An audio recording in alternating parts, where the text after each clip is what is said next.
You have questions? We have answers. Welcome to the Therapist Question Box with your host, Miss Lindsay Schiss.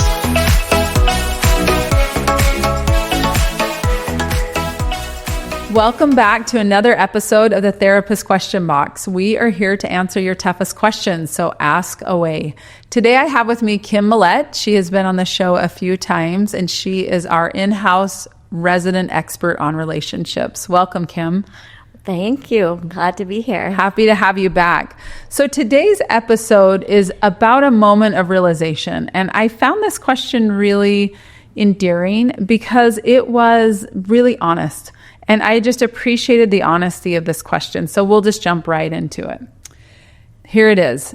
I have patterns that I am just realizing as a 20-something-year-old, and I want to be better with my hopefully lifelong partner. Please help. Well, I am so impressed with this person. One is when people are ready to get in thinking about lifelong partners, they're not self-aware of their patterns. They don't even know that we have patterns. Right. And so she's so aware, so she's already ahead. And then my other part that I noticed, when she said patterns, she didn't say negative pattern. She didn't say problem. So she was not harsh with herself. And if we want to heal patterns or develop ways of relating, it's through love and care. So what always gets in the way is going to be how harsh you are to yourself. So I was already like, yay. Yes. She is not, if it's a she, I don't know. Or they.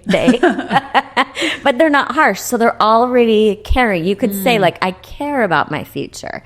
This is my purpose. And when you're going for a purpose, that's also much better than thinking you need to fix yourself or something. Yeah. You know what? I love that idea that this person was compassionate. Like they weren't ripping on themselves and saying, I've got this problem. But I heard a lot of curiosity in that question. Like I'm noticing something and I think, boy, that's incredible to have awareness too. Yes. Right? Yes. Awareness that maybe I'm noticing some patterns that I'm not sure I want, and I want help on as to how to be better. Yes. Right? Yes. And I want to say, too, this is the perfect age, 20-something. Because really, when you're young and you're growing up, you don't have the maturity, the perspective, the skills to, and we'll talk about that, to be too aware, if that makes sense. Right. Yes. And so it's the perfect age. I always tell 20-somethings, now this is your time to bloom. So I say, watch out, because if you are giving too much caregiving to parents, because maybe the parents are a little bit immature, or to other siblings to help out, it's okay to help out. But you need to watch and make sure you're not sacrificing this very special time for you to bloom, for you to develop, because you're choosing careers, you're really practicing in relationships, right? So it is your time to bloom. No, I love that idea that it's your time to bloom. I actually always tell young adults this, like you have this really small window. Small. But like between when you're in your parents' home and when you are a full-blown adult living on your own and doing, adult things, this is a time to bloom. So don't close that window too soon and don't try to wish it away, but really recognize this is an incredible time of growth. And, as I'm listening to this question, I'm curious what your thoughts are. Different emotional or behavioral patterns that people, maybe that she's recognizing. Like, well, and again, we keep saying they, but what maybe what are some things that maybe patterns or emotional or behavioral patterns that a person might be noticing at this stage? Well, first of all, we all have them. Yes, we do. So let me explain how they happen. Okay. So I like to use the analogy of a play, like a theatrical play. You are born into a play that was already going, was in the middle. You didn't get to choose the supporting cast. You didn't get to choose your role, right? You didn't get to choose the themes. You didn't get to choose anything about that play. So let's look at that as like, you didn't get to choose the economic situation, whether you had a single mom, whether you had parents whose marriage was thriving, whether you were the middle child, the the oldest child, and all of those things are going to make a big difference. And during your lifetime, however your supporting cast reflects back to you, that's your felt sense of who you are. Okay, tell us more about what you mean by reflecting back to you. Yes. So what you need kind of two things, and we all didn't get enough. So no worries. And no worries, parents, because right. we all don't. Because all of us are there together. Yes. Okay. So you need what we call secure attachment, which is a bond, a belonging to that parent. And you need authentic expression, which is like you get to feel sad, mad, stressed, and listened to and heard. And that's where we don't get enough of that. And as kiddos, we will sacrifice authentic expression to keep the attachment. So we're just amazing. Again, we can't heal these. We don't have enough perspective to even know that it's going on, but we will develop what we call strategies. And we don't call these negative strategies because they are really how we coped. So for instance, if you were born and your parents are really stressed and they've got a lot of burdens, you might learn that you need to not have too many needs. So your strategy is to be needless. You get to keep that bond with them because you're giving them what they need, but and you'll be needless. You'll figure out maybe how to meet your own needs. There's some strengths in that, okay? Sure. But when you get to be an adult, it may not work out for so much to be needless, right? Yes. Or if you had a really critical parent, maybe you learned to shut off your emotions so that it didn't hurt so much, right? And again, brilliant. It's so adaptive, right? It's so adaptive. Yeah. Or you could learn to be a perfectionist, which you could learn a lot of things by being a perfectionist.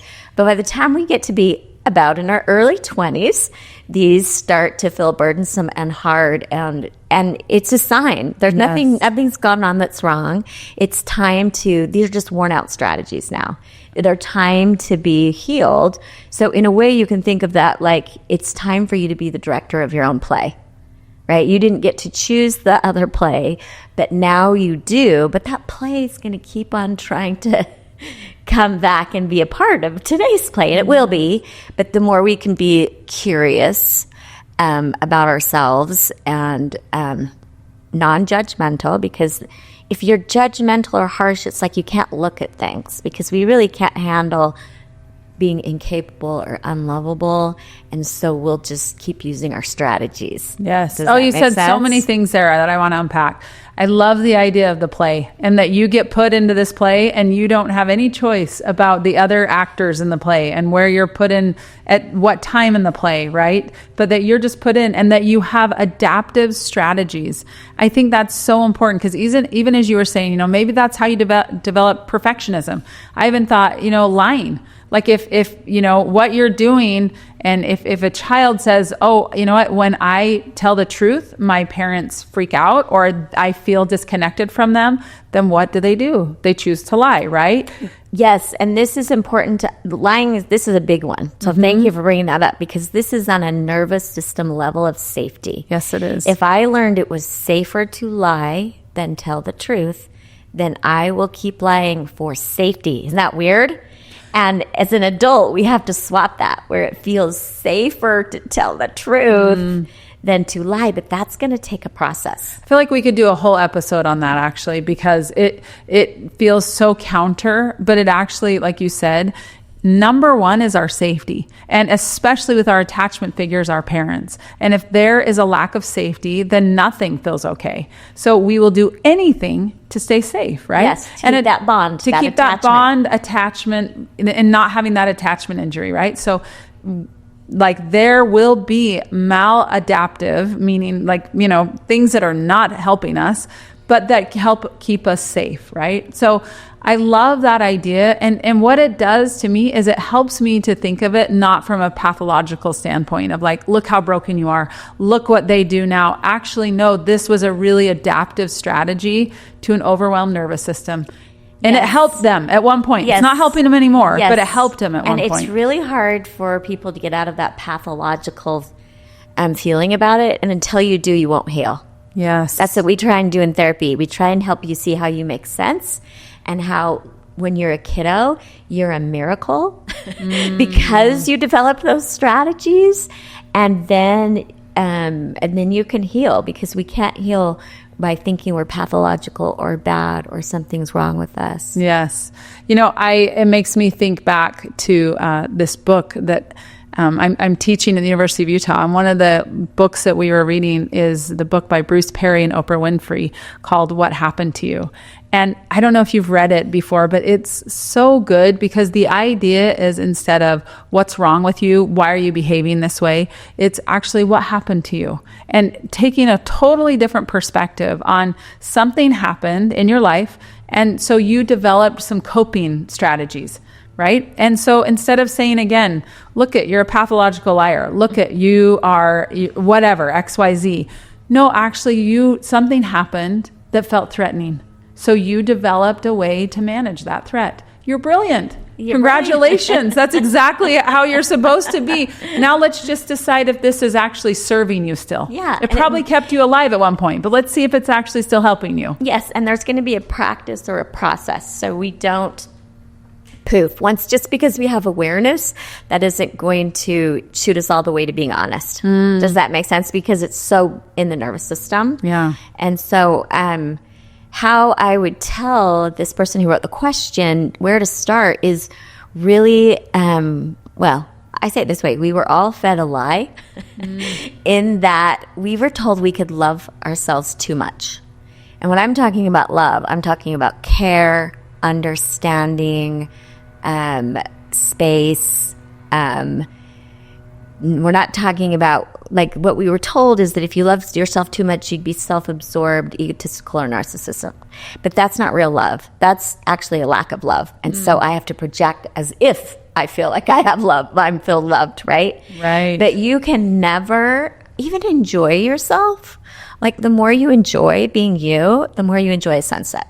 The more you enjoy your relationships, the more actually loving person you are. The more you love yourself, the more just of a loving person Why do you yourself. think? Just because we are love. At our core, we are love, and that's kind of gets covered up when you're a kiddo. Yeah. But again, the magic age of the 20s and anytime after, we are aware and we start pulling down, like, think of them as protective walls, the way we protect ourselves. We lie to protect ourselves. We avoid being vulnerable. We hide stuff about ourselves. And when we can start recognizing at this age, I can really pull some of this down, and I can really be who I really am, and I'm okay. Now, there's not a third grade class bully anymore, right? Yeah. And if there were, I know how to handle it, right? I won't believe them.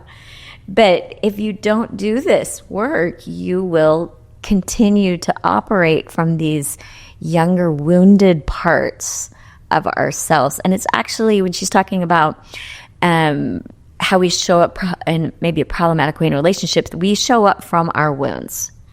So after we learn, or as we keep learning to love ourselves, because this is something you never stop doing, I would say we need to start being aware of when we get wounded and that it's okay to be wounded. I especially tell this to men. Guess what? You get wounded too.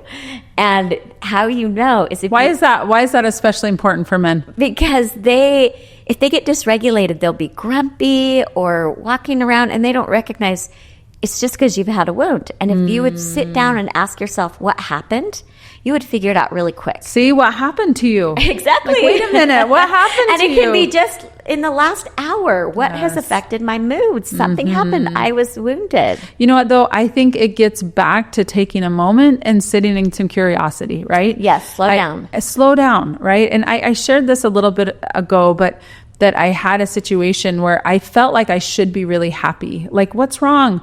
And I woke up and I was not feeling happy. And we had just had a happy moment in our family, and it felt like I should really be really joyous about this. And the truth is I didn't feel very happy. And I really was confused, frankly, like, what is wrong? Why don't I feel happy about this? Everyone else is happy. And I started writing down. and I got really clear what the wound was and what my pain was around it. But I was just trying to go throughout my day and do my thing. And then I thought, okay, Lindsay, let's do what you tell all your clients to do. Exactly. Take a step back, figure out what's going on. And as I wrote, I got very clear about it. So yeah, there was a wound there that was causing something in me to be sad, and it was okay. But once I figured it out, it was like, okay, it's okay. Exactly. So we do have that ability to do that, to figure that out and to get to that sense of relief. Like you could have felt that because every time when I was a younger kiddo and something happy happened, then the shoe dropped. So you could have something, who knows, it would be unique to you, but your body and your sitting down to journal would be able to figure that out. A really easy way to figure that out is, what did I feel? It's going to be a wound. I was hurt. I felt skipped over, looked over, some kind of a wounding feeling. And then what did that make me believe about myself? It made me believe that I didn't matter. Right. And so as soon as I have those two things and then you could also say, and I coped by stomping around. And right. You can say that too. Right. But let's just say that then you would go, what I want to say is, once you figured out that, you just have this little 3-step process. Allow yourself to have those feelings. Okay. Like, that did hurt. That was hard. Right? Ouch. Allow that. Don't go into shame. Yes. It's okay. Yes. This is called authentic expression. Remember when you were a kiddo? That's what you didn't get. So you got to give yourself that authentic expression right now. Second, you need to give yourself the truth, which means I do matter. Right? And this is, say you got in an argument with a friend. You don't need to have her say you matter. You need to say, I matter. Right? I matter. That is the truth. I love that we're not looking for validation everybody else. Like, am I okay? Am I okay? Am I okay? No, actually, I'm saying I'm okay. Yes. I matter. My needs matter. Yes, and this That's is truth. huge. And if it's truth, it will resonate in your body and it will heal some of those childhood patterns. The problem is that as an adult, when you have those wounds from childhood, you actually kind of want somebody else to do that healing for you. Why is that? It's the longing. It's the longing that you wanted your parents to do to be taken care of, to be seen. Yes. So then you show up kind of too. It won't be enough, because even if say you're married and you want that spouse to do that for you, it won't be enough for you. You can't accept it from another person until you've given it to yourself first. So true. And so this is why you've got to be the primary person. And so this is practice in your 20s. Notice, as soon as you're off, notice there's a wound. What am I feeling? What did that make me think about myself? Allow myself to have that authentic expression of what that really was like for me. Be truth. I am this. I am that. This is the truth. Okay, I'm going to slow you down just a minute, because I think this is so good.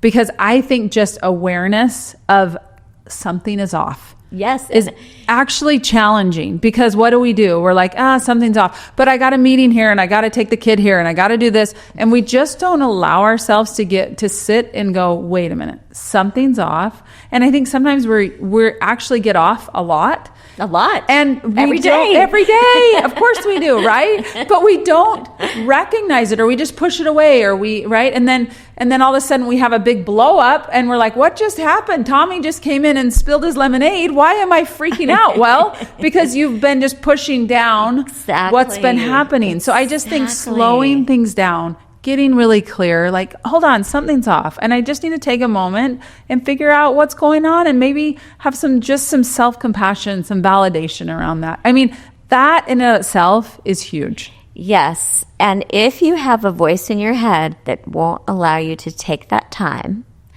I want you to question that it's probably not even your voice. Mm-hmm. Maybe you had a parent that said, it's okay, just be the bigger person. Right? Or you had a football coach that said, just rub dirt in it. You're fine. What are you doing? Exactly. Yeah, it's fine. And so if you go there, just go, oh, that's not me. Because my real self, real soul self, centered self will let me have my feelings. And it doesn't take long to just, because your body will tell you. Yes. Your body will tell you what was the injury, what was the wound, and quickly, what did that make you feel about yourself, or think about yourself, believe about yourself?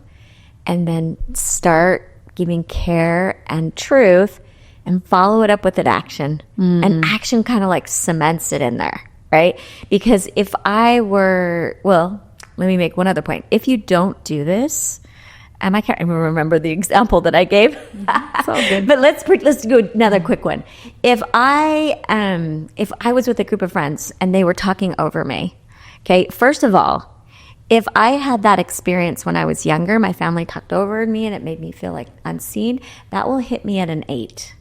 If I didn't have that You mean like an 8, like 1 out of 10? Totally. You'd be at an 8. Okay. Totally. If I didn't have that experience, it'll hit me like a 2. And I'll just try again. So it pokes on a pain point. Yes. Right? Yes. Yeah. Yes. And so that you cannot help, right? You feel like, oh, maybe I shouldn't be so sensitive around it. Nope, you can't help that. Can I just say something really quick about that? That is a big deal too, that we get honest, like, you know what, that's an 8. And for you, it might be a 2. And for me, it might be an 8. And that's okay. Yes. Because we have totally different upbringings and we have different nervous systems. So what affects me is going to be different than what affects you. And it's not right or wrong. And it's very unfair to judge yourself. Yes. Because you couldn't help that. And feelings and injuries, wounds, they happen so quickly. You have no capability to say, oh, I shouldn't have been hurt by that. It happened too quickly. It happened to you. Well, the truth is, you didn't make it happen. Yeah, and the truth is you are. So whether you want to be hurt or not, it turns out you are. So let's just acknowledge it, right? Yes. Instead Yes. of I should be feeling different, or I shouldn't, every time I hear that, I think, oh man, that's shame showing up. Yes, and the truth about our wounds is that time doesn't affect this. I kind of talk about like we have this pain layer, and time does not heal that pain layer. Which is cool and bad and cool, meaning it's not going to actually be healed until it's healed through love and care and nurture, right? But I can, at age 56, I can go back and heal 10-year-old wounds because time does not affect it. Good. So saying we can go back and heal those wounds, Yes, right? and they'll come up. I mean, That's yes. why they come up. They come up like, time to heal me. Yep. I feel like that's therapy, right? I have this behavior that I don't want. So I go to therapy and then the therapist says, okay, well, let's look at what is the wound? What's going on beneath that behavior? Because the behavior is that's just the top of The things. coping. That's the coping, right? And I said in our last episode that it's the top of the iceberg is the behavior. But really, what's the wound underneath? What is the history there? What's going on? And that's where we can get to the root of the problem, right? Right. And the only thing that will get you in the way is if you judge yourself or don't think you matter enough to take care of that. Like if you're trying to be like, oh, it doesn't matter, right? It's like then it's going to be left in your pain layer. Yep. I'm healed. Or we try to minimize it. Like I'm Yeah. fine. It's fine. And nothing, I don't have a problem. But the truth is we all experience it. And I think what's amazing about this question is our listener really is sitting in a place of curiosity. Like there's no shame in this question, but just curious. Like, what do I do? How do I become better? So, how would you say to, how do we help healthy relationships rewrite unhealthy patterns? We all come to relationships with good from our parents or our upbringing, and we all come with deficits. And so how do we say, you know what, I want to be the best version of myself. I love that you said in the 20s is this bloom, this growth stage. How do we do that? Like what does it look like? I think if I'm in a relationship, one of the first things we need to do is repair well. Well, let me back up. There's kind of 4 things that you can think of. And this person can think of this too. Again, love yourself well. Okay. And you're your primary person to meet those emotional needs, to figure yourself out. Okay. Again, so much easier if you can say, hey, I figured out I got wounded. And when you said this comment to me and it made me feel this, and so I think I reacted to this way, and that probably made you feel bad too. I actually know the truth. I feel this. I wish I'd responded this way instead. So you can even learn how to use this little method in a relationship. Okay, so love yourself well. Love yourself well. Know your own wounds. Know your own wounds. Okay. Right? So that that wound includes the hurt feeling and what that negative belief about yourself. And and then speak some truth. Because you can even go to your spouse and say, I actually know you do care about me. Right? And this is the way I could have reacted. And you can both kind of do this. Gosh, that is hard, by the way. I know. I mean, and when you're saying that, I'm thinking, say you have to do it on the repair level. Yes. And then you'll get better and better. I will tell couples, if you learn to repair well first, then you'll catch yourself in the middle and start having these dialogues that we teach in couples therapy, right? And then you'll catch it at the beginning. Like you'll catch the wound. Ouch, I just felt a wound. And you'll hurry and do some of that self-soothing. So what we were just teaching, the wound and tell yourself the truth and give yourself care, we call that internal self-soothing. So the people who get along well in relationships, it's because they can do that well.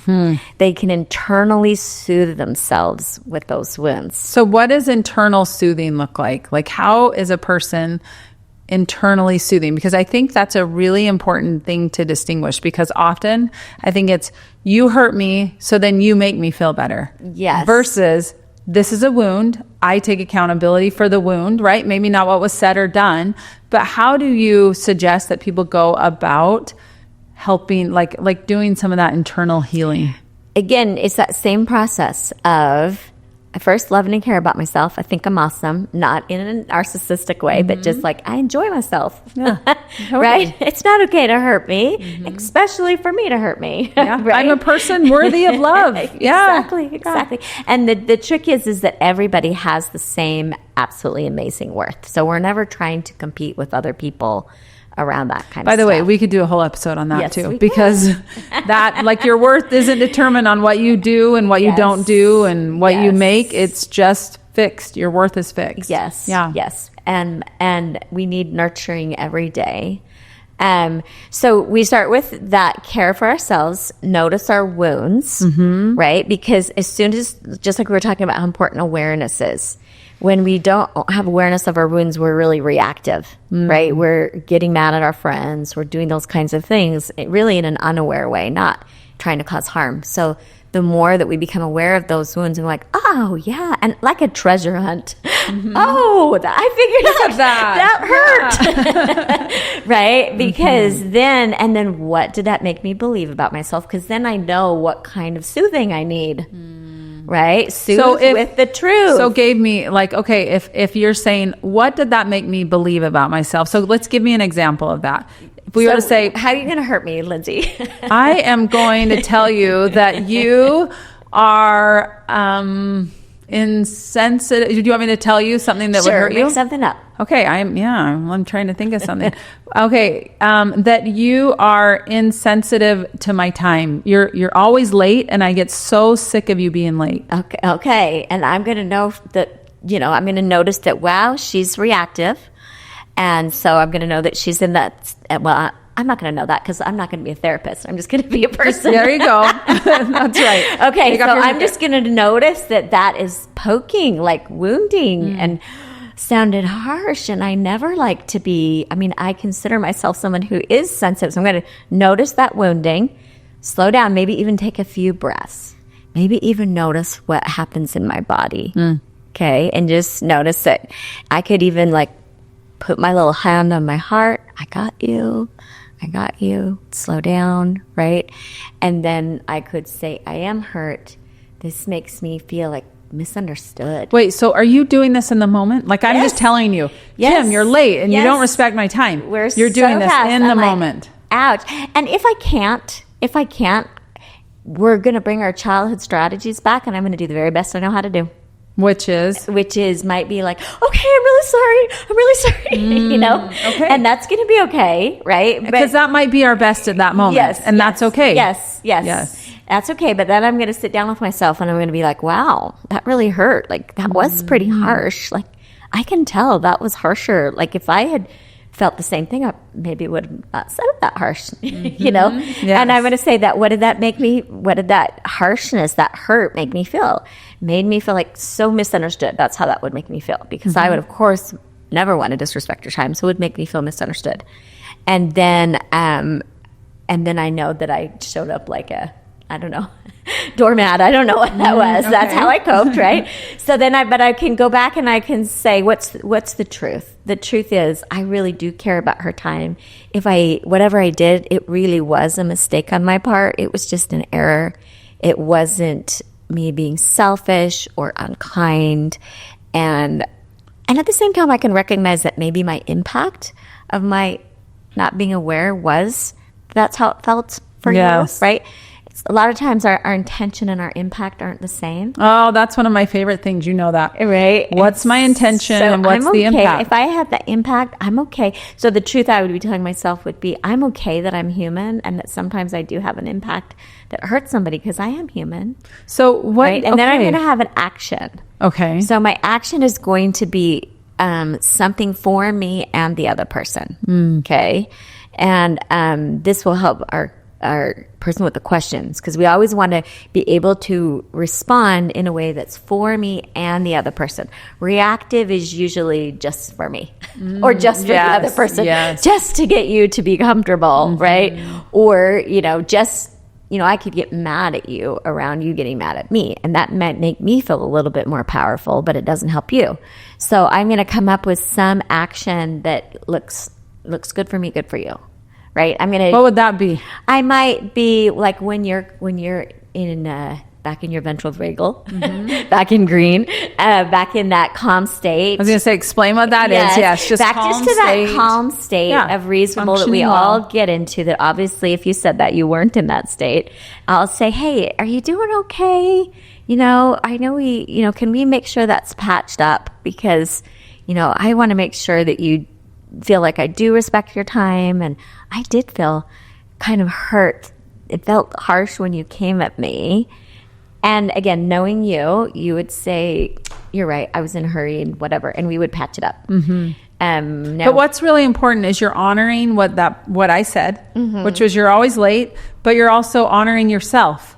And sometimes I think we think, oh, I can only honor you, or I can only honor me. Yes. And here you're saying, actually, I honor what you said. And I also honor my feelings around what you said. That feels so important. Yes. And this is the trick of the long-term relationship is, again, nobody is going to get actually good at this until you actually get into a relationship, and you have to practice this, but you're trying to practice that two-person system. I don't drop you, but I don't drop me either. And there's always a way to do that. I love that. I don't drop you, but I don't drop me either. In our cancel culture, that is such a good reminder, like that I can hold space for both of us. And that requires some emotional intelligence and sitting in some discomfort. But boy, that's where I would imagine closeness is fostered, right? Because if I'm like, you know what? Fine. It's all about you, Kim. I'm never going to say you're late because I don't want you to feel bad, right? Well, then I'm not honoring me. Yes. Right? Yes. But if I'm doing the opposite, it's the same thing. Like, oh, Kim, you're the worst. Well, then I'm not honoring you. So holding space for both of those things is so important. Yes. Excellent. And you're right. That's where a lot of intimacy happens, is when you repair well. Yes. Right? Because when we need care is when we're wounded. So if we learn to care for ourselves, and then we even take that to a partner, and that partner is mature enough to show care, we get double healing, we get intimacy. So good. Yeah. And you know what I love about that is, I think I grew up hearing, oh, this parent, these people never fought with each other. I would hear that, like they never had an argument, and to me, I now think like that's not the goal. The goal is not to have disagreements or arguments, but the goal is to really learn how to repair well. How after we have a disagreement or we have hurt feelings, there's a rift, how do we repair? Because the repair actually increases intimacy. And that's what we want in our relationships, right? We want to grow closer and be more dynamic and continue to grow. It's not to just pretend it doesn't exist and push it down and push it away, but it's how we repair.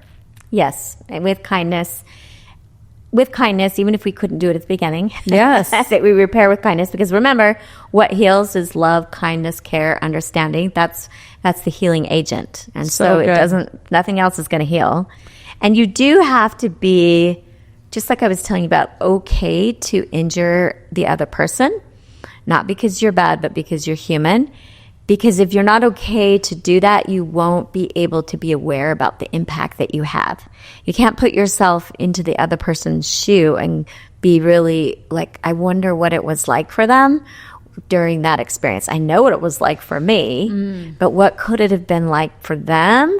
That might even balance some of my anger out if I'm angry about something, because I recognize, they have an experience too that's valid. Doesn't mean I have to give up mine, but just recognizing that there's an experience for both of us. Yes. And that I want to know about that experience, just like I want to know about my own, helps. And I think it goes full circle back to our listener's question is, I want to know about your experience and I want to know about mine. What is that? It's curiosity. Curiosity. Yeah, we're sitting in curiosity, and I think, awareness and curiosity is not everything, but nothing changes without it. Mm-hmm. If we don't start with awareness and curiosity, it's first of all curiosity and then becoming aware. Secondly, nothing is going to change, right? And, I do think that when we get into some of these unhealthy patterns, the reminder that it's not their fault. It's not their fault, but it is our responsibility. Yes, right? You're kind of like the director or the creator of your play as an adult. So now, even though your unhealthy coping that was very adaptive before is going to show up, you're still responsible for that. And so if you can be curious instead of judgmental, be okay to be human and make mistakes so that you can keep trying and love yourself through it, you're going to be a really great director of your own life. So good. I love the steps that you gave us of love yourself well first. And then know your wounds, right? That was wounding, but boy, it's maybe poking on a pain point of mine from my history. That makes sense. And then speak truth, right? I'm worthy of love. I'm worthy of belonging. And that's the truth. And when you said that it resonates to your soul, I so believe that. Kim, is there anything besides what we've talked about that feels really important for our listeners that we haven't touched on?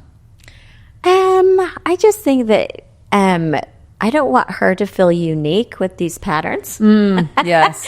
That we all have them, and we all have them. This is you couldn't have not had those adaptive strategies or those ways that maybe show up not so they're worn out, right? We all had them, and so it's just part of adulting to be aware and to love ourselves. And if any way we struggle with that, it's just part of that first play. It's not our fault.